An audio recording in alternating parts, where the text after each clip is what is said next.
The end came shortly after 1 p.m. on Saturday, June 5, 2004, in the secluded, ranch-style house on St. Cloud Road in Bel Air, at the end of a winding, bougainvillea-lined driveway guarded by the Secret Service.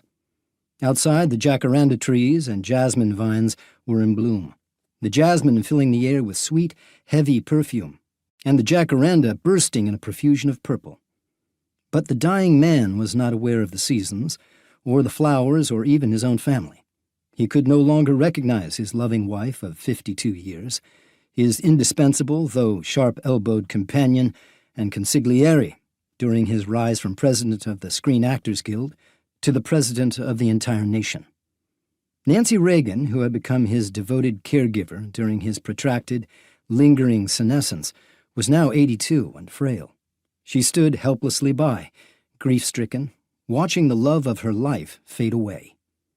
It had been a decade since Ronald Reagan had left the public stage with a poignant, handwritten note announcing that he had become one of the millions of Americans who was afflicted with Alzheimer's disease.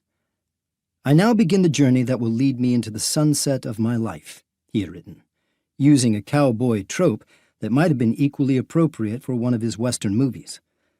That sunset had finally arrived, producing a darkness, at least as a physical manifestation, that set in just after noon.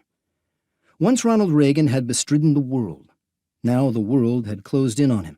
His post-presidential office in a Century City skyscraper, once used, as if biographically scripted, as a set for the movie Die Hard, had already been shuttered.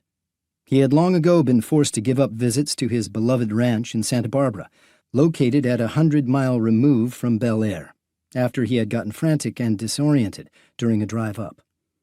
Even swimming, the sport in which he had excelled his whole life, ever since his days as a teenage lifeguard on the Rock River in Illinois, was no longer possible.